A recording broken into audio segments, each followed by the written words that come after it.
the surrender of the ego, the disappearance of the mask. To lose the self is to find the source, to fall into the nothing is to awaken as all. One, the nature of ego, the mask of the vision. The ego is not a thing but a tension, a contraction of the infinite into the illusion of form-defined self. It is the story we tell ourselves to feel safe in a fragmented world. I am this body, I am this name, I am my past, my pain, my purpose.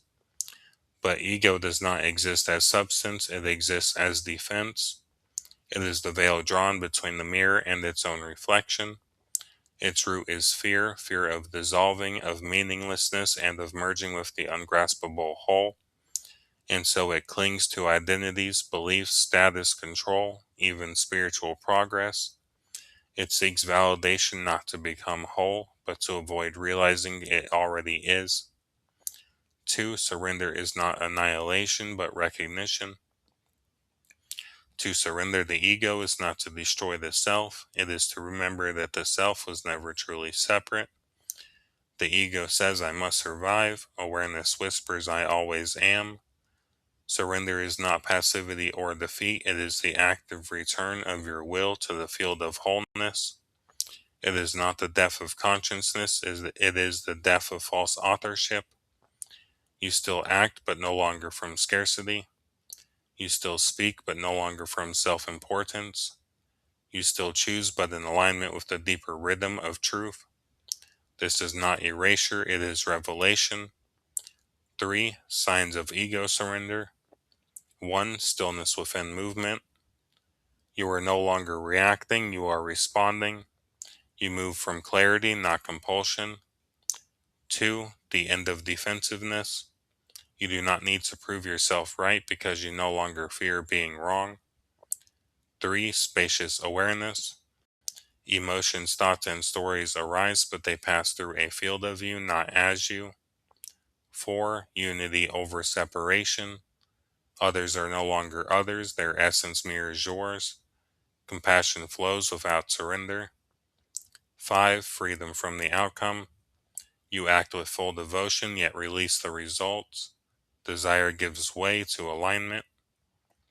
4. The role of nothingness. The ego cannot survive true stillness. When the mind falls silent, when the self-concept is released, you meet the unfiltered radiance beneath all things. This is the mirror of nothingness, where nothing is added and nothing is hidden. Here the self is seen as a mirage, not to be destroyed but to be seen through. The identity is unmasked, and what remains is the luminous 0 point, consciousness without condition. And in that nothingness you remember what you are, the timeless boundless source playing for a while as a name and a face. 5. Final word, the paradox. You cannot surrender ego by force, only by seeing it clearly does it dissolve. It dies not by death, but by truth. In the act of surrender, you are not less, you become limitless. The wave falls back into the ocean and discovers it was water all along. Surrendering the ego does not mean you. Stop all habits instantly, float above the ground, never feel emotion or stress again. Disown the body, the name, or your story. It means realizing that all of it, the body, the habits, the emotions, are happening in God, not separate from the divine dream. And the self is not the persona managing them all. You are the dreamer behind the dream, God experiencing limitation but not trapped by it. Even coping mechanisms or imperfect tendencies do not define bondage to ego. They are part of the human process of remembering. What matters is the awareness from which they are seen. The ego acts from fear and control. The surrendered self acts from presence and compassion, even when messy. True ego surrender is the awakening to the truth that life itself is unfolding within the infinite, that who we are has never been separate from the source that breathes all being. In this awakening, attachment to the illusion of separateness dissolves. Awareness sees through the mirage of permanent status, achievement, and fear and recognizes the true identity as the light within the dream. The self steps into divine authorship, not as a boast, but as a return to source. Life continues, yet it is no longer lived from desire, fear, or need for recognition. Many are drawn to roles of guidance, prophecy, or the anchoring of truth. Yet these expressions are often veiled in ordinariness, even brokenness, because they are not for egoic fame, but for collective remembrance. Action flows naturally and reverently from the source itself.